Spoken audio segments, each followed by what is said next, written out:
Hello साथीहरू, नमस्कार। स्वागत छ मेरो युट्युब च्यानलमा। मेरो चाहिँ पिटुनिया फुल्नु सुरु भइसक्यो। यो चाहिँ एकचोटि पिन्चिङ गरिसकेको है मैले यो सबै फ्लावर चाहिँ। अब यो सेकेन्डचोटि पिन्चिङ गर्न जाँदैछु।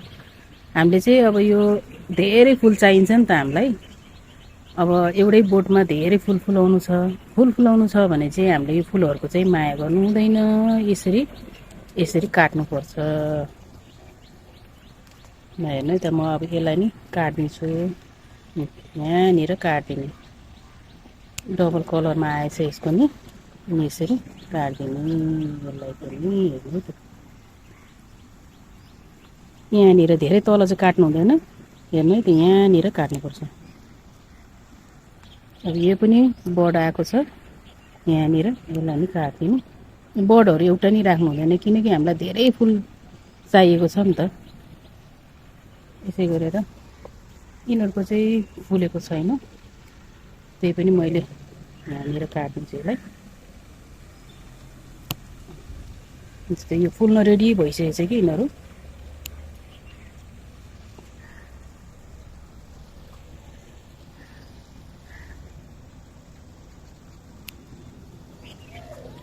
बेलामै नै हामीले उ गरेन भने, पिन्चिङ गर्दैन भने चाहिँ एउटा दुइटा फुल्छ अनि सकिन्छ कि। निलो मन नपर्ने मान्छेलाई निलो आएछ। यो चाहिँ हेर्नु है, त्यो निलो फुल्न रेडी भएको छ। अब एउटा चाहिँ निलो आइछाडेछ। बासमा चाहिँ फेरि मजाले आउँछ कि निलो, तर फुलहरू चाहिँ रातो र सेतो पहेँलो झलक्क देख्ने नै राम्रो हुने कि। हेर्नु त्यहाँ यिनीहरू अब मैले सबै काटिदिन्छु। यो चाहिँ व्हाइटमा कति धेरै रहेछ यसमा त बड पनि। मैले चाहिँ एकचोटि पिन्च गरिसकेको हो कि यो चाहिँ अब अग्लो हुन्छ अनि एउटा दुइटा फुल्छ अनि सकिन्छ। त्यही भएर हामीले पिन्च गर्नु चाहिँ एकदम जरुरी छ। हेर्नु त, फुल्नै पर्छ भन्ने छैन। यसरी अब कोपी लाउन लागेको छ भनेर थाहा पाएपछि चाहिँ निकालिदिँदा हुन्छ।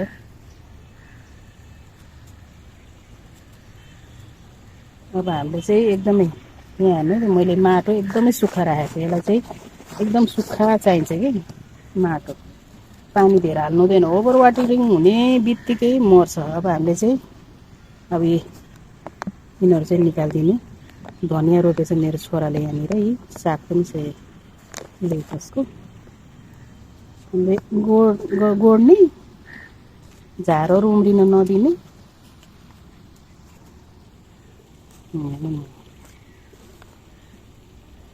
धनियाँ त जताततै छर्दैछ बाबुले। मैले चाहिँ सबै यो सेकेन्ड टाइम पिन्चिङ हो यो मेरो। यो चाहिँ अलिकति बेला भएको रहन्छ। मैले चाहिँ अलमोस्ट पिन्चिङ गरिदिइसकेँ। हेर्नु है त, यहाँनिर बाँकी रहेछ।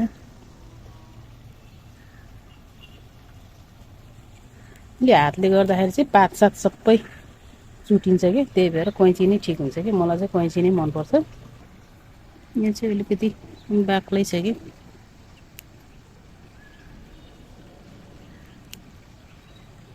यसरी चाहिँ हामीले मजाले पिन्च गर्नुपर्छ।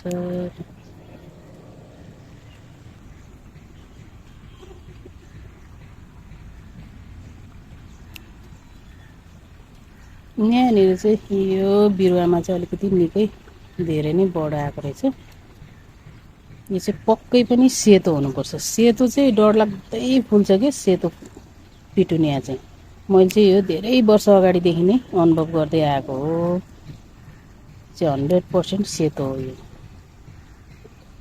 निलो पनि फुल्छ, निलो पनि धेरै फुल्छ।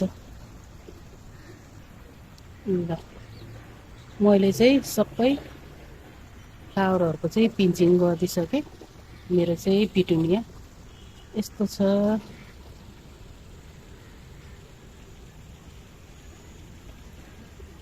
मजाले झ्याङ्गिएको छ। झ्याङ्गिनुको लागि चाहिँ हामीले पिन्च गर्नै पर्छ। पिन्च गरेन भने चाहिँ सानै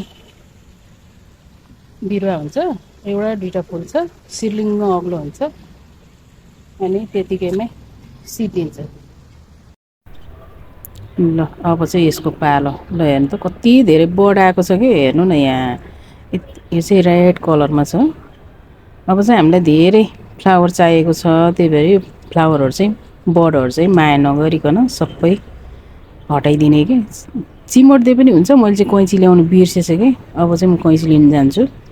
कैँचीले चाहिँ जहाँ काट्न मन लाग्यो त्यहीँ चटक चटक काटिन्छ नि त नि। हेर्नु न कति धेरै बड, माया लाग्छ भने। तर के गर्नु, माया गरेर हुँदैन।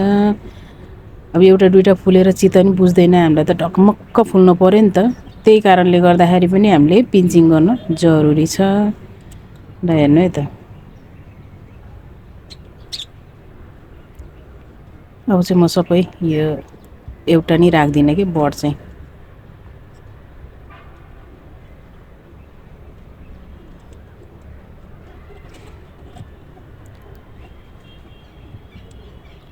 बाबुले चाहिँ यहाँ सबै म पनि प्लान्टिङ गर्ने भनेर धनियाँ छर्दैछ कि सबै। यहाँ हेर्नु न सबै मजाले उम्रेछ। फेरि धनियाँ छर्यो भने चाहिँ हतपत उम्रिँदैन। अब यस्तो नचाहिने चाहिँ जताततै उम्रिन्छ यहाँ। हामीले चाहिँ अब यो सबै झारहरू हटाइदिने। साग पनि उम्रेछ यहाँनिर, लेटस पनि यस्तो छ।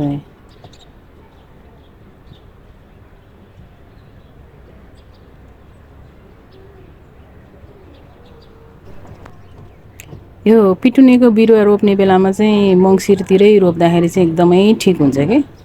मङ्सिरतिर रोप्यो भने चाहिँ पछि यो हाम्रो ठुलो पानी आउँछ नि, यो हावाहुरी आएको बेलामा चाहिँ असर गर्दैन कि। त्यतिखेरसम्म फुल्ने बेलामा फुली भ्याइसक्छ कि। असिना पानी आयो भने यति गाह्रो हुन्छ, सबै ढुट्टो बनाइदिन्छ नि त। अनि लुकाइराख्नुपर्छ, हामीले सेभ गर्नु पऱ्यो नि त। भित्र ल्याएर राख्नुपर्छ। फुलेको फुल फेरि ढुट्टो बनाइदिन्छ नि त। अनि अलिक छिटै रोप्यो भने चाहिँ अब यतिखेर त ढकमक्क फुल्नुपर्ने। पहिलो लटको मैले पाएन कि बिरुवा, पहिलो लटको सबै लगिसकेछ। अनि यो दोस्रो लटको बिरुवा हो कि। दोस्रो लटको बिरुवा रोप्दाखेरि मेरो अलिकति ढिलो भयो। सकेसम्म मङ्सिरभित्रमा चाहिँ यो लसुनको रोप्ने टाइममै यो पनि रोपिसक्यो भने चाहिँ एकदमै ठिक्क टाइम हुन्छ कि। अनि माटोहरू एकदमै सुक्खा राख्नुपर्छ यसलाई माटो सुक्खा राख्यो भने चाहिँ जराहरू चाहिँ मसिनो केस जस्तो हुन्छ कि। अनि त्यो केस जस्तो मसिनो जरा चाहिँ मजाले फिजिन्छ। अब पानी बढी भयो भने चाहिँ मर्छ कि। यो चाहिँ यसले पानी नसहने फुल हो। अब यता पनि छ मेरो, यो चाहिँ डबल पेटलमै हो। अब चाहिँ बिरुवाहरू पनि, फुलको बिरुवाहरू पनि यसो हेर्दाखेरि चाहिँ एउटा दुईटा चाहिँ मैले पनि कलरहरू चाहिँ छुटाउन सक्छु, किनकि धेरै भयो नि त रोपेको मैले यो पिटुनिया फ्लावर त।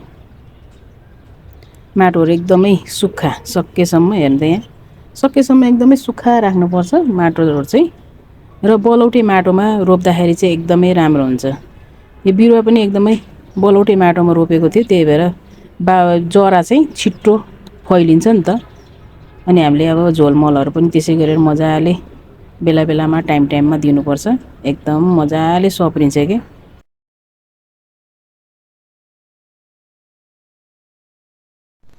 मैले डब्लुओडिसीको झोल चाहिँ मैले एकपटक युज गरिसकेको छु मैले यसलाई। त्यही भएर यति धेरै मजाले हल भएर आएको छ, हेर्नु है त। अनि त्यस पछाडि चाहिँ मैले यो केराको बोक्रा पिसेर चाहिँ अब चाहिँ म यसमा हाल्न जाँदैछु। मैले रेडी पारेर राखेको छु केराको बोक्रा। अनारको बोक्रा पनि छ है। अनारको बोक्राबाट पनि एकदमै पोटासियम, क्याल्सियम, फस्फोरस एकदम बढी मात्रामा पाइन्छ भनेको भएर मैले चाहिँ यसपालि चाहिँ अनारको बोक्रा पनि पिसेर लिक्विड फर्टिलाइजर बनाएको छु।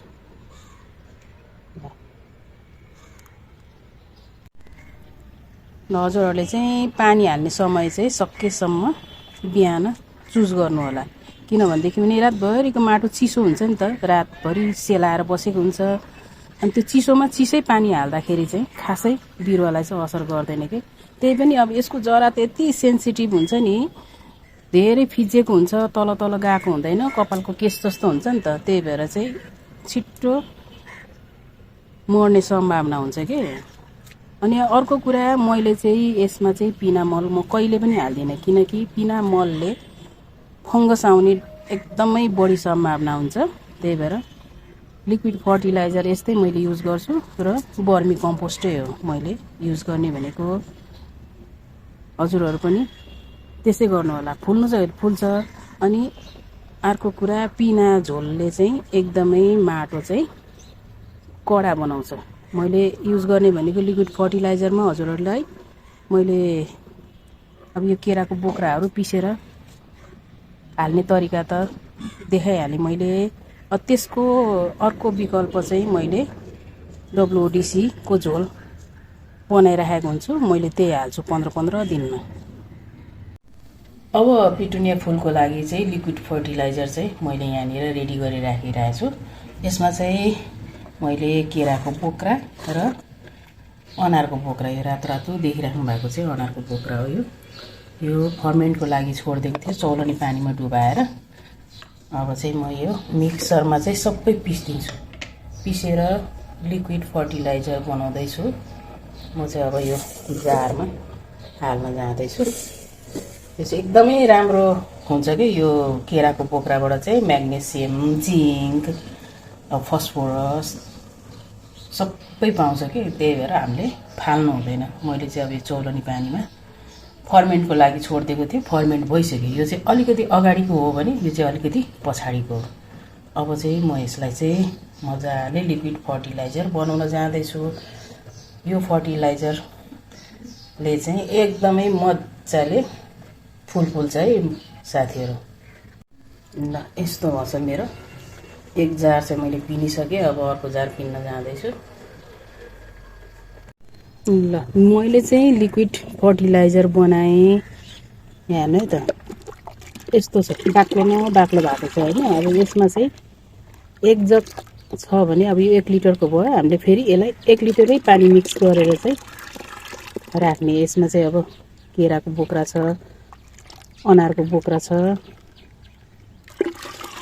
मैले चाहिँ मिक्सरमा पिनेर चाहिँ यस्तो बनाएँ, लिक्विड फर्म बनाएँ। लिक्विड भयो भने चाहिँ मजाले सर जताततै लाग्छ कि। अब चाहिँ म यो लिक्विड फर्टिलाइजर चाहिँ पानीमा मिक्स गरेर चाहिँ म अब सबै बिरुवाहरूमा चाहिँ हालिदिन जाँदैछु। मेरो बिरुवाहरू चाहिँ मैले सुक्खा राखेको छु कि। यसको माटोहरू चाहिँ सबै सुक्खा राख्नुपर्छ कि, पानी धेरै हाल्नु हुँदैन, झार उम्रिन दिनु भएन। यति हामीले केयर गर्नुपर्छ। यसमा चाहिँ मैले आधा पानी र आधा पिसेको लिक्विड फर्टिलाइजर चाहिँ मिक्स गरेँ, आधा आधा बनाएँ। अब चाहिँ म यो अन्डाको सेलको पाउडर बनाइरहेको छु। अब यो पनि म अलिकति मिक्स गरिदिन्छु। यसले चाहिँ फुल फुलाउन एकदमै मद्दत गर्छ। हड्डीको दुलोको काम गर्छ कि, हड्डीको मलको काम गर्छ। क्याल्सियम भरपुर मात्रामा पाइन्छ। यस्तो भयो यो चाहिँ मेरो। अब म चाहिँ यसलाई सबै फ्लावरहरूको लागि चाहिँ दिन मिल्छ कि। पिटुनियाको लागि मात्रै होइन, सबै फ्लावरहरूको लागि चाहिँ यो चाहिँ एकदमै स्ट्रङ फर्टिलाइजर भयो यो चाहिँ। अब चाहिँ म यो सबै पिटुनियाहरूलाई दिन जाँदैछु। अब चाहिँ यो झोलमल कसरी दिने भन्दाखेरि चाहिँ हामीले चाहिँ पातहरूमा नपर्ने गरेर यता छेउछेउबाट दिनु पर्यो। यसरी धेरै पनि हाल्नु हुँदैन। यसो गरेर हेर्नुहोस् है त, धेरै हाल्नु हुँदैन। यति भएपछि पुग्यो, किनकि यो फर्टिलाइजर हो नि त, सादा पानी होइन। त्यही भएर पातहरूमा पार्नु भएन। यसरी छेउछेउबाट दिने। यस्तो गरेर मेरो हेर्नु एकदमै माटो सुक्खा राखेको छु मैले। यसै गरेर यहाँ फेरि छेउछेउबाट दिने क्या। बिचबाट माथिबाट वारेर हाल्नु हुँदैन पानी चाहिँ। यसरी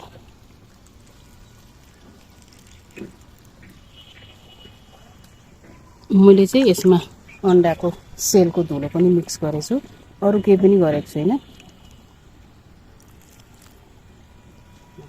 ती सुक्खा छ हेर्नु नि, छेउछेउबाट दिने, पातमा चाहिँ दिनु भएन।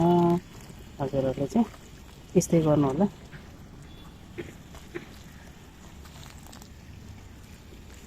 यो 15-15 दिनमा दिनुपर्छ कि झोलमल चाहिँ, एकदमै मजाले फुल्छ। यो विन्टर सिजनमा फुल्ने फुलमा चाहिँ यो पिटुनिया चाहिँ मलाई राजै लाग्छ कि असाध्यै मनपर्छ। एकदमै मजाले फुल्छ यो रङ्गी बिरङ्गी थुप्रै कलरहरूबाट फुल्छ। यो डबलमा फुल्छ, डबलमा त झन् रोज जस्तै फुल्छ। एउटा दुइटा फुले पनि मनै आनन्द हुन्छ कि। हाम्रो चाहिँ अब यो लिक्विड फर्टिलाइजर जुन बनाउने छ नि, घरेलु लिक्विड फर्टिलाइजर बनाउने चाहिँ अलिकति झन्झटिलो चाहिँ झन्झटिलो हुन्छ होइन, तर पैसा लागेन नि त। हाम्रो यो त घरमै उत्पादन भएको मल भयो नि त। अब सजिलो त अब किनेर ल्याउने थपक्क हाल्ने त्यो सजिलो हो, तर हामीले चाहिँ अब फ्रीमा बनाएको फर्टिलाइजर भयो नि त यो त। त्यही भएर चाहिँ अलिकति झन्झटिलो हुन्छ, तर एकदमै राम्रो हुन्छ यो घरेलु फर्टिलाइजर चाहिँ। मैले यसको भिडियो चाहिँ रोप्नेको भिडियो चाहिँ मैले अगाडि भिडियोमा पोस्ट गरिसकेको छु। अब यसको लागि चाहिने भाँडा चाहिँ एकदम राम्रो गरेर छनौट गर्नुपर्छ कि हजुरहरूले। यो चाहिँ धेरै गहिरो भाँडामा चाहिँ रोप्नु हुँदैन, किनकि यसको मसिनो हुन्छ नि त, जरा मसिनो हुन्छ, एकदम मजाले फिजिन्छ कि यो तलसम्म जाँदैन यो फुलको बिरुवा चाहिँ। अनि त्यही भएर चाहिँ अलिकति मैले चाहिँ अब यस्तै मसँग अब यही नै छ। यो चाहिँ ठुलो पोली ब्याग हो नि त, 8 बाई 10 को पोली ब्याग हो। यसमा चाहिँ फुलिसकेपछि यहाँ राख्नै मिल्दैन, भोलिपर्सि सबै बाहिर बाहिर निकाल्नुपर्छ, यति धेरै फुल्छ यो चाहिँ। त्यही भएर भाँडा चाहिँ हामीले सबभन्दा पहिला भाँडा पनि छनौट गर्नुलाई चाहिँ एकदमै विचार पुर्याउनुपर्छ। अब सकेसम्म त माटोको भाँडै राम्रो हो। माटोको भाँडा अब एकदमै पाउन गाह्रो भइसक्यो, कहाँ कहाँ टाढा टाढा जानुपर्छ कि माटोको भाँडा दिनलाई। अनि अहिले मैले त सबै कि त ग्रो ब्याग कि त प्लास्टिकै भाँडा नै युज गर्न थालिसकेमा माटोको भाँडाहरू धेरै फुटी पनि सक्यो मेरो, बचाउन गाह्रो हुन्छ। तर फ्लावरहरू त माटोको भाँडामै राम्रो हुन्छ कि। ल मैले चाहिँ यो फर्टिलाइजर बनाउने र हाल्ने तरिका पनि हजुरहरूलाई सेयर गरेँ। मैले जानेको कुरा, मैले चाहिँ धेरै अगाडिदेखि नै रोप्दै आएको फ्लावर हो कि, मलाई चाहिँ यो विषयमा चाहिँ अलिअलि भए पनि नलेज छ, त्यही भएर हजुरहरूसँग सेयर गरेको। हजुरलाई मेरो भिडियो के कस्तो लाग्छ प्रतिक्रिया दिनुहोला। यति भन्दै अबको यो फुलेको अपडेट भिडियो चाहिँ अर्को पटक पोस्ट गर्ने बाचा गर्दै आजलाई बिदा माग्न चाहन्छु। हस्त, नमस्कार, have a good day, by by.